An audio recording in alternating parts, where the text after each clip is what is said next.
Hey, good morning Tai Chi people.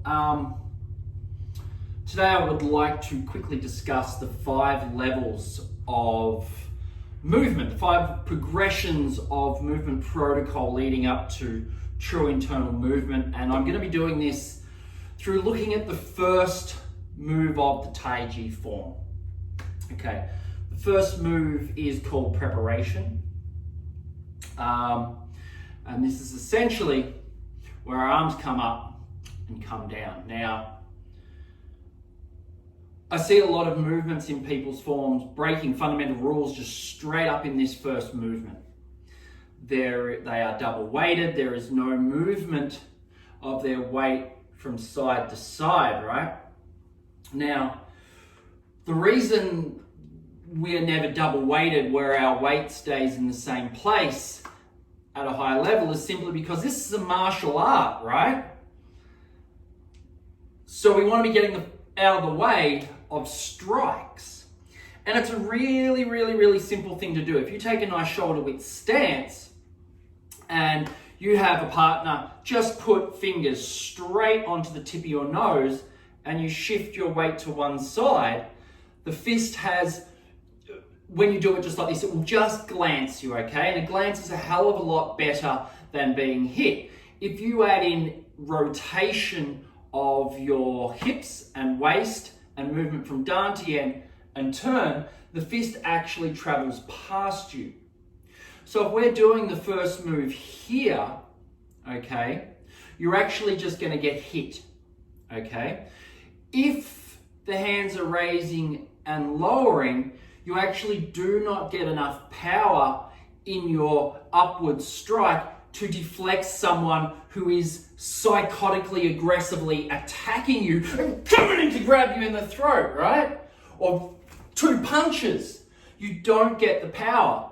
And now I've seen the rationale, the dantian is rolling up your back and coming down the front. You don't get enough power in that.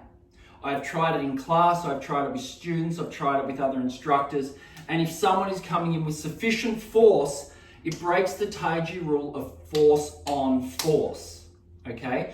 Taiji is about vectoring forces to get that force off your center and let it go past you, using that force to load your body into a defensive strategy, right? Or an offensive strategy is probably a better word there.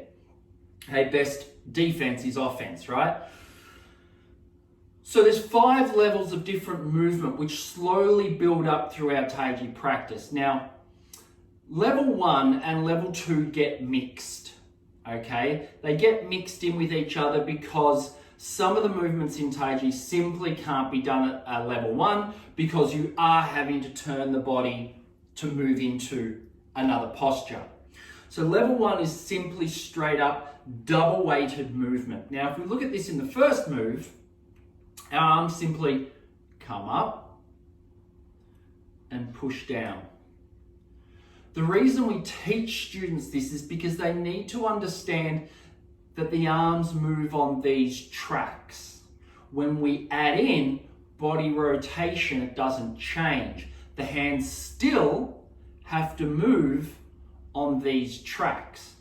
And so when I start talking to people, I try and teach people too early that their weight is rotating round in a circle in this movement.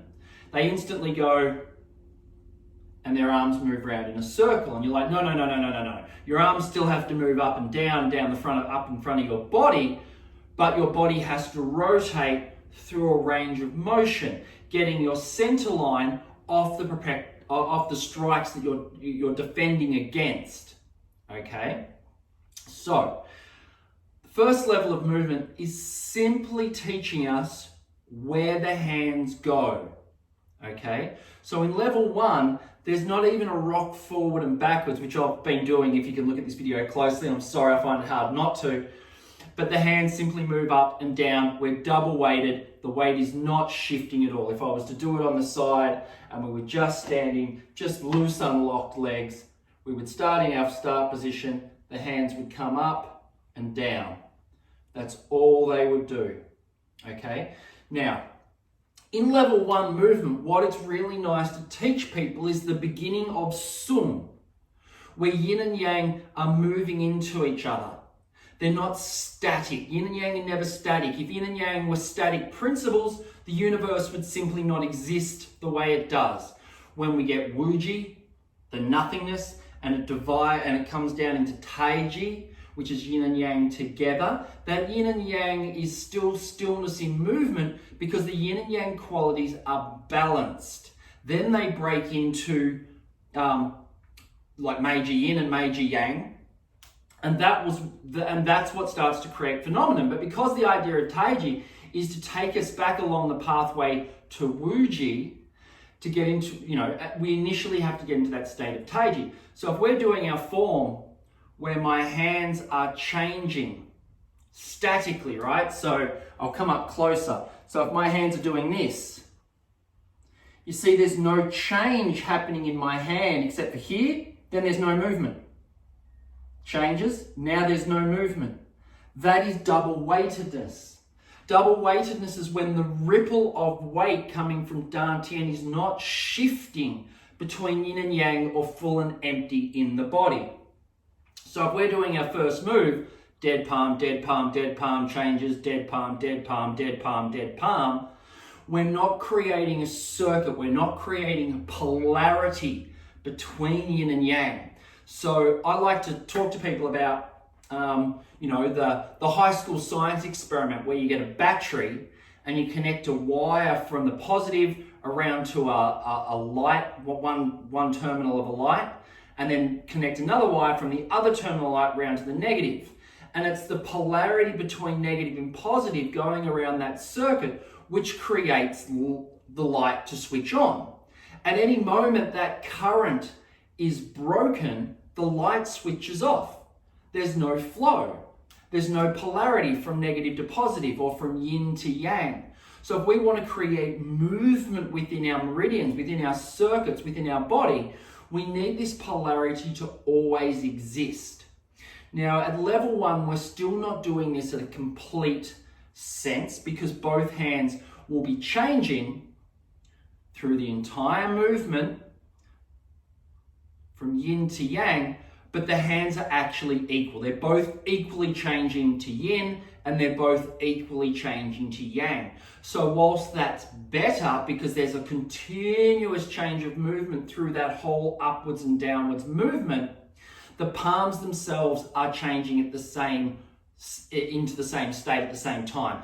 That's double weightedness, okay? If we want that circuit of the light to exist, there needs to be a subtle difference always between the state of the palms. There can't be 2 yang palms at the same time. There can't be 2 yin palms. You can have one palm slightly more yin than the other, or one palm slightly more yang than the other, because there's still a difference of yin and yang between those palms in a relative sense. But you can't have 2 completely yang palms or 2 completely yin palms at the pinnacle of Taiji. Okay, that breaks principle. So, but at level 1, it's nice to teach people that from this level where my hand is yang to the height that the hand moves, there has to be slow, consistent change from my yang palm to now my yin palm. And from this height to down here, there has to be slow, continuous change. Okay? That is a nice thing to teach people at level 1. It starts priming their body to understand what they're doing in higher levels. So level 1, basic movement. There's no shift of the weight forwards or backwards, but the palms are changing between yin and yang gradually. This is still double weighted. Level 2 is when you're going to start to rock the body backwards and forwards and do gross body changes. Okay, so this is where we'd be doing the same movement, our hands would be changing in the same way, but we're simply rocking forward and we're rocking back. Okay, that's 2D. So 1-dimensional movement, that. 2-dimensional movement, I'm now moving in 2 dimensions. Okay, I'm moving forwards and backwards. That's level 2 movement. Okay, That's why I say they're interjoined, because once you if you're teaching the Taiji form, you can't teach the whole form at level 1, simply because someone will get to a stage where, they're in a posture and they have to turn their body to move into the next posture. Okay, there's no way they can't move their body. So you can't teach the whole form at level 1, but it's an integral process for teaching people and explaining to people what's going on. So in level 2, we start doing like gross body movement, where the whole body turns and we move into a posture. Okay, we might turn from here and we're moving into another posture. Trying to get people to understand that their hands have to change from a yin state to a yang state continuously. Okay. What else can I say about level 2 movement? Level 2 movement, let's just keep it within the first movement. Okay. So level 2 movement, you'd be getting people to rock backwards and forwards. Level 3 movement is when we start to differentiate this rotation of our body. Now, essentially, we are going, level 3 is side to side. Okay, again, someone had their fingers dead on your nose and you were here and you shifted to the side, their strike would come close to your head, but watch a good boxing match, it happens all the time, right? And you'd be turning.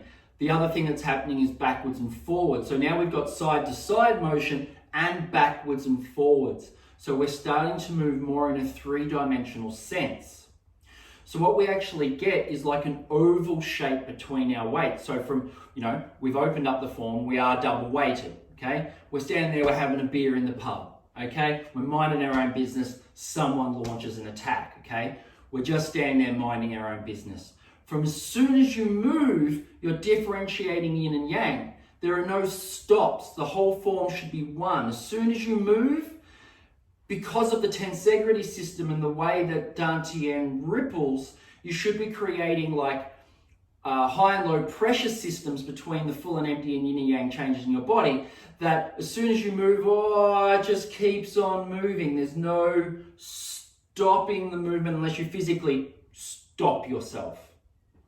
Okay, so in level 3 movement, we're actually getting Dantian here to shift our weight to the side, come forward, rotate over and come back and into the center. So I know this is going to be opposite for you guys here, so maybe I'll try and do it reverse. So our weight goes into our right heel, comes up the center of our right foot, crosses over to the left ball, down into the left heel and back into the center. We're getting a rotation of our body and a forwards and backwards movement. Okay, so the form now, level 1 has taught us that our hands go like that. Level 2 has taught us that we go forwards and backwards in that movement. Level 3 is teaching us that we're going forwards and backwards, but also side to side to actually move around a strike that's coming in. Up, down, back.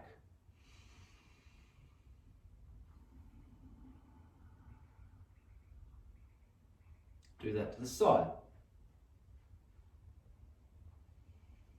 I'm going forwards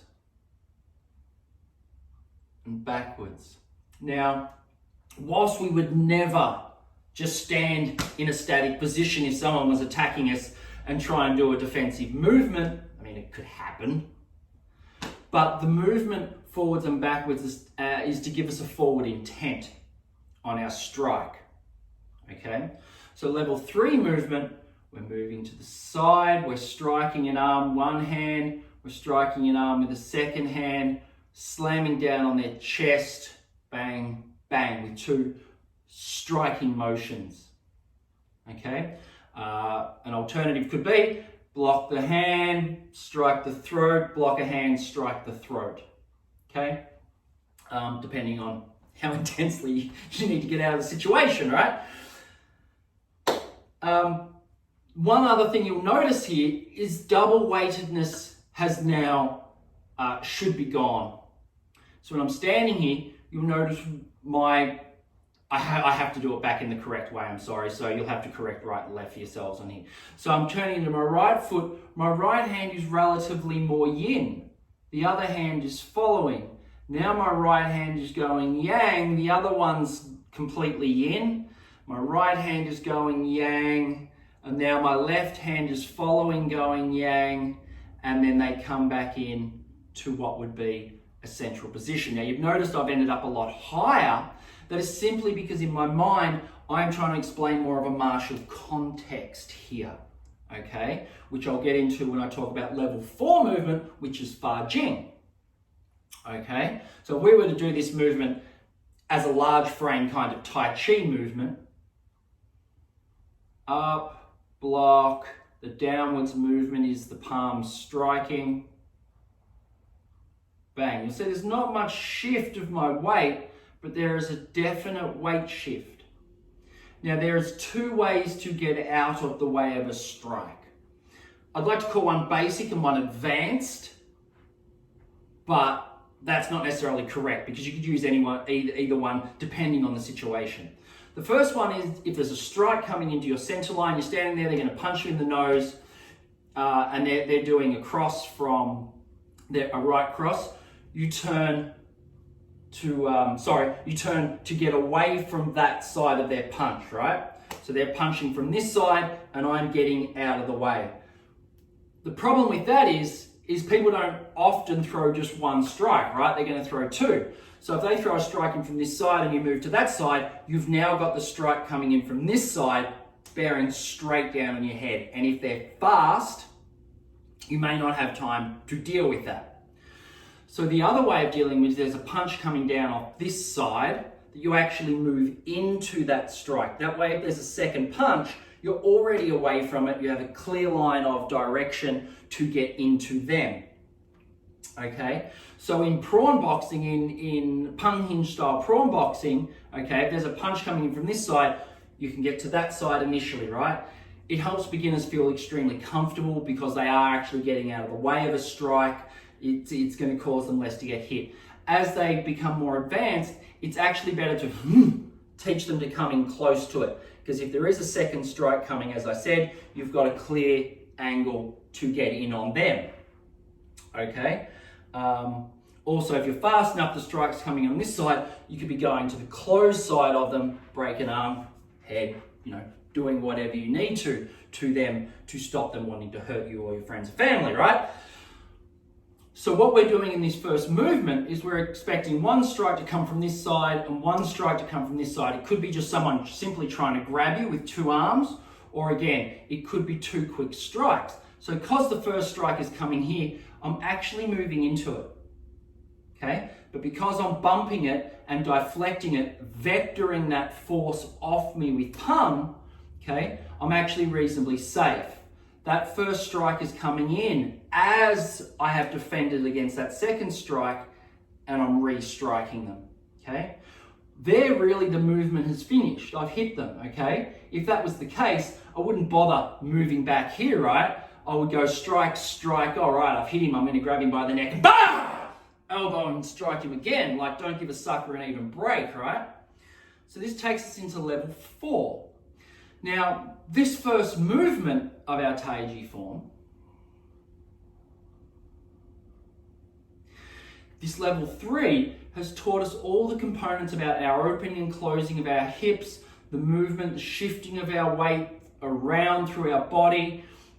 And so we're really starting to get that idea of momentum rippling through the body. Okay, it's this momentum rippling through the body that we could kind of say is chi flow, right? And if you're rippling your body mass through, you're causing a wave of neurological information, you're causing a pumping wave of muscles activating, fascia moving, you're creating movement in your body, you're creating chi and blood to flow. Okay, so by level 3, our whole form should be not double weighted. Each movement, I'm crossing my body weight from side to side, right? Getting out of the way of strikes, re-striking, one hand's yin, one hand's yang, relatively speaking, right?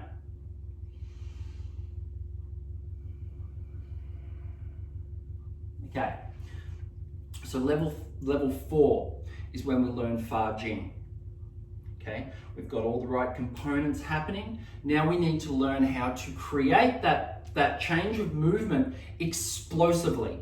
Like, you know those drums you get at the soccer, right? And it's got a stick and a drum with like 2 balls, and you rub them between your hands and the balls go pop, pop, pop, pop, pop, pop, and hit the drum on either side. Fa Jing is like literally getting that stick in between your hands, just going wah, and the balls go boom, boom, boom, boom, boom, and then they stop. That's Fa Jing in a sense, right?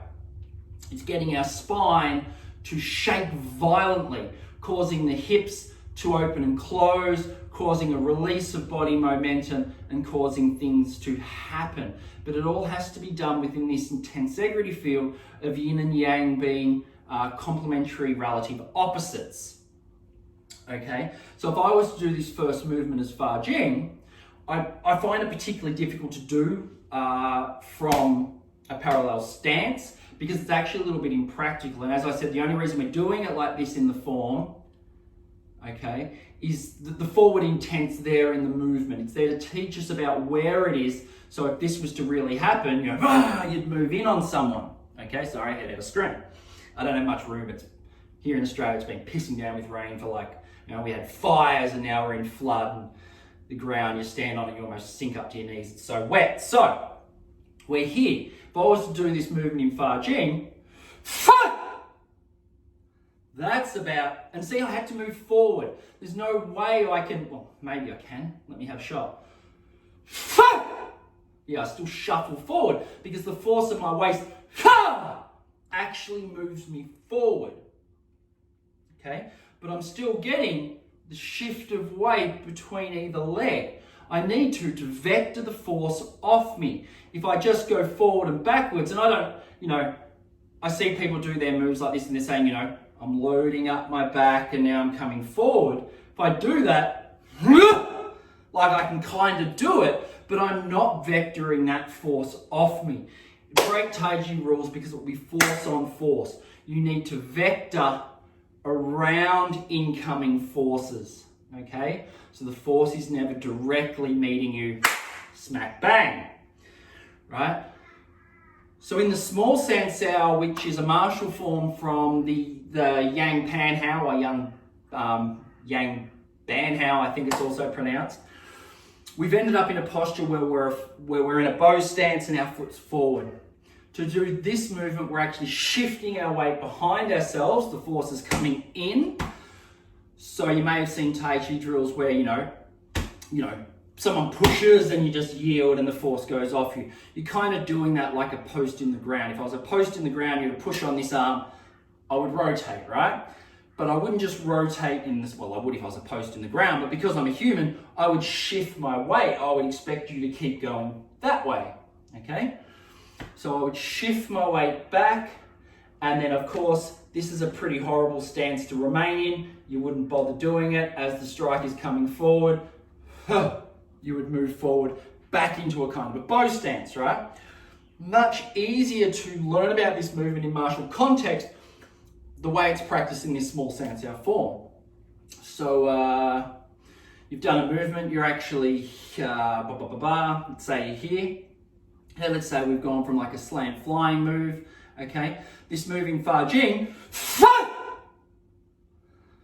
has to shake, okay? I'm here, bop, bop, bang, bang. Hands, boom, they're a strike. I'm not pushing the person. What happens when you're fighting a freaking psychopath in the street and you push them over? They get up angrier. Don't freaking push people. Strike them. Take the sucker down hard and fast. He may have a friend. You push him over, unless it's in the way of a truck, okay? You're going to be fighting the other guy and his mate's going to, the one you just knocked over on the ground is going to stand up and punch you in the head, okay? You don't need that. You need to take care of people fast, right? That's what self-defense is about. Don't push people, okay? Unless it is in the way of a moving truck, okay? Or into, a lake or something where it's going to take them a while to get out, okay? So you're standing here, right? And just say you're having a beer in the pub. Someone comes in and they're going to, let's just say they're going to grab you. You know, most fights start, you know, well, unless here in Australia, everyone's chopping and pissing, you know, and they grab each other and they start shaking. So let's say someone's going to come in and grab you, okay? You don't want someone to grab you. Let's say they're a good wrestler. You don't want them to get hands on, right? You want to be a striking art. You want to, before you control someone, you want to at least hit them, okay? Then wrap them up and do something you want to do.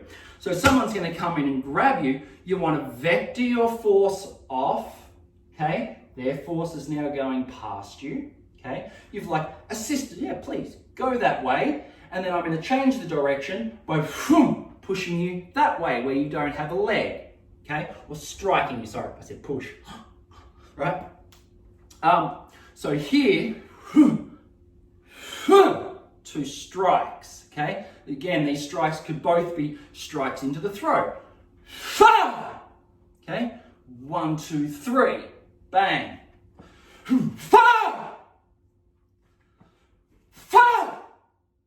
Okay? That's the first movement at level 4. Level 5 movement is small frame. Small frame teaches us a lot about fighting, but it's not for fighting. Okay, small frame is when you've changed this much physical movement for this much internal movement, like here, you got heaps of physical movement, there's not much internal movement. By level 5, you have that much internal movement and that much physical movement. So your first move becomes small. Your whole form, you still feel there's always forward intent. Okay?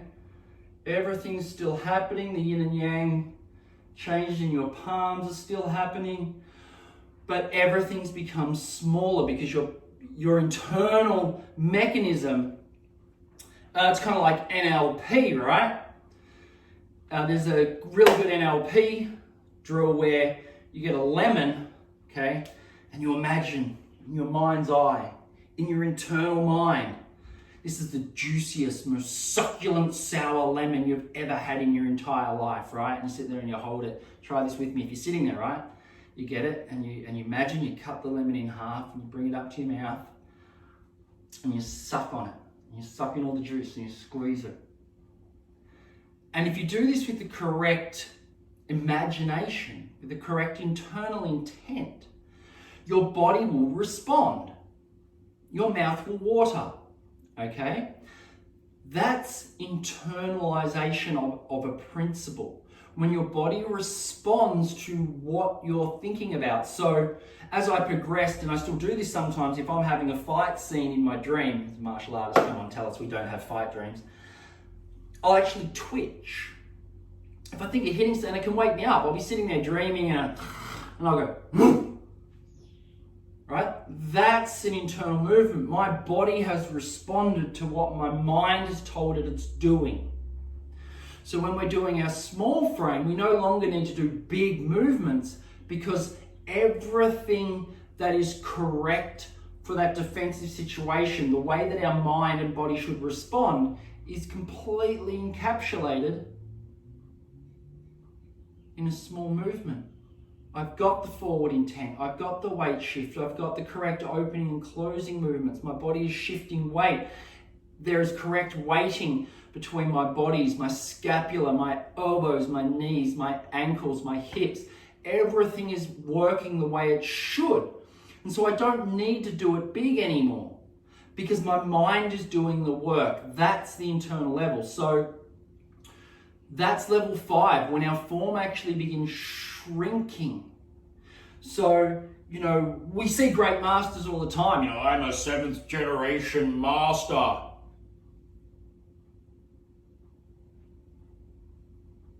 They've got no small frame. They've got no differentiation between yin and yang.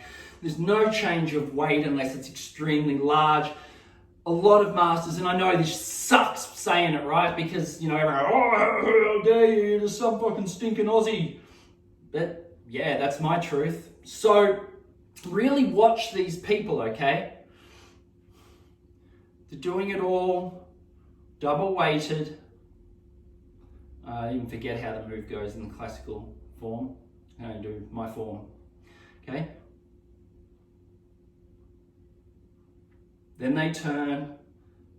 Then the arms move. They go, yeah, but I move with my center, but there's no internalization. So with Fa Jing, a great example is in level 3 and 4, we're learning about the correct weightedness of Fa Jing. Okay, and I see lots of people doing this where the Fa Jing happens at the end of a movement. I'm fully weighted in my front leg now. I'm here and I go, and I'm here. But there's a rule I like to call the 5% rule. And at the end of every movement, you roll into the next. You're never actually completing a posture in Taiji. You're never actually getting a strike on. This is teaching us to always be ready to change. That's the Tao, right? Just when you think something's going to be one way, life changes. I was teaching my son the other week to drive, and I'm teaching him about being assertive on the road, but always keeping 5% in reserve. So we're sitting at an intersection, he's ready to turn, and he goes, Dad, I should just commit to this, I should just go, right? And I said, well, yes, but leave 5% for any potential changes that may happen once you've committed. Because if you are 100% committed and something changes, you won't have any room to adjust for that error. So in your form, you're just about to get a strike on and he's shifted. He's over there now. I haven't got that attack on. So now I have to move for it. Okay? I'm pulling him down. I'm about to get this move on and he's moved again. He's countered me. So now I have to change what I'm doing. And just every time before I go, he's moved again. All right, now I'm down here. All right, now he's got out of the way and he's coming in to shoot me. So shift my weight to the side, come back with another attack. As I come in and attack him, he's moved. He's coming with another attack. So I have to constantly shift and change. So in our Fa Jing, we should never be back weighted and then fully front weighted. The Fa Jing attack doesn't happen here, and I see a lot of, especially in Chen style, and this isn't wrong, it would still hurt, right? It would still, a good Fa Jing, weighted Fa Jing strike still going to hurt. You can be standing there at the pub and, you're weighted on one leg and some guy comes in, maybe all you've got time for is boom! Right? That's all you've got time for. You stand there and say, boom! Okay? You don't have time. But in our form, we're looking for Fa Jing movements to wave through the exchange of movement. So I'll actually take slightly a big stance for me here. Okay, I actually prefer my stance a little bit more shallow. It allows movement. Okay.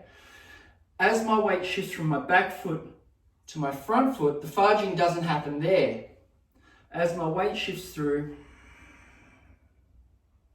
it happened in the middle of the movement. My waist has gone right, left, right, but my weight is still continuously crossing. So as my weight continually crosses from one leg to the other, my body needs to wave.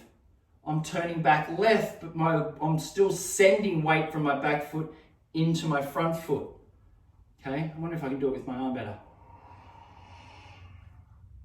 That. Right? So I'm here, my weight is continually shifting. Now think about that as a flow of momentum.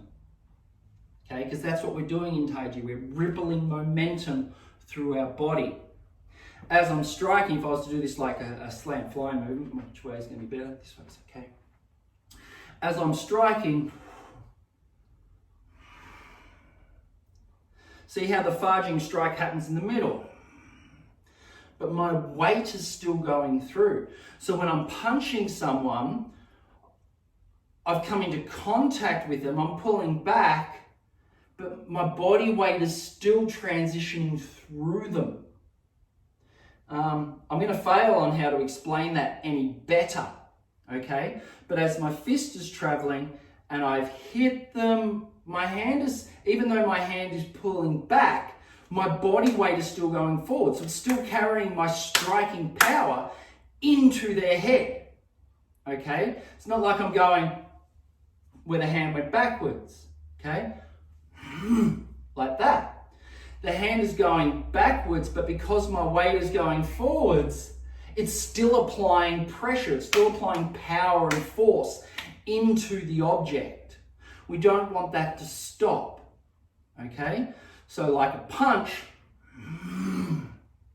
there. And I've still got 5% left to, if another attack comes in, move my body weight past that strike. Well, now I'm coming in to do whatever on this side. So that's the 5 levels of internal movement and what we're slowly learning about. Okay? Level 1, straight up, pretty much double weighted movement. Make sure that your palms are changing between the whole raising, yin, yin, yin, yin, yin, yin, yin, yin, full yin, yang, yang, yang, yang, yang, yang, yang, yang, yang, yang, yang, yang, yang, full yang. Okay? Level 2 movement, rock your weight forward, rock your weight back. Level 3, shifting your weight to one foot and forward, cross to the other foot and back. Level 4, Fa Jing. Doing that movement as a Fa Jing, as an explosive strike. And level 5, coming back to, it's like we're doing our explosive Fa Jing, but we're internalizing that now. We're not expressing it physically. It's happening internally.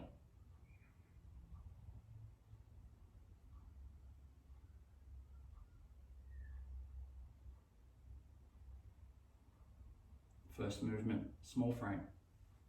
All right, guys.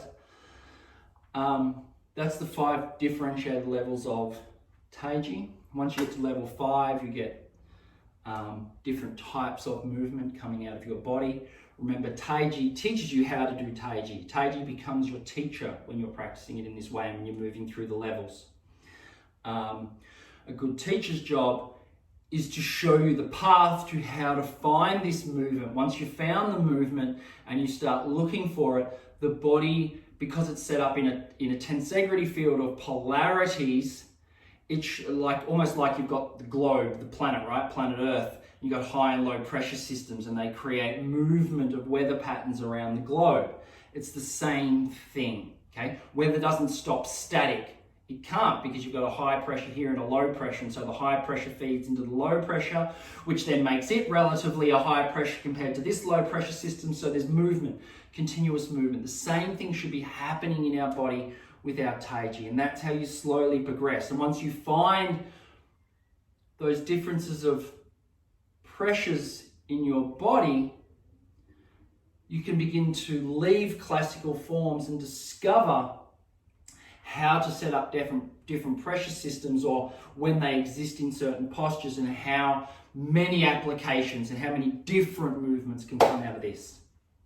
Alrighty guys, thank you very much for your time. My name's Nicholas Blewett from QiFit. Leave me some comments. I know I've written off some stuff in here, so I'll probably get attacked, but that's okay. I'm a big, strong boy, I can handle it.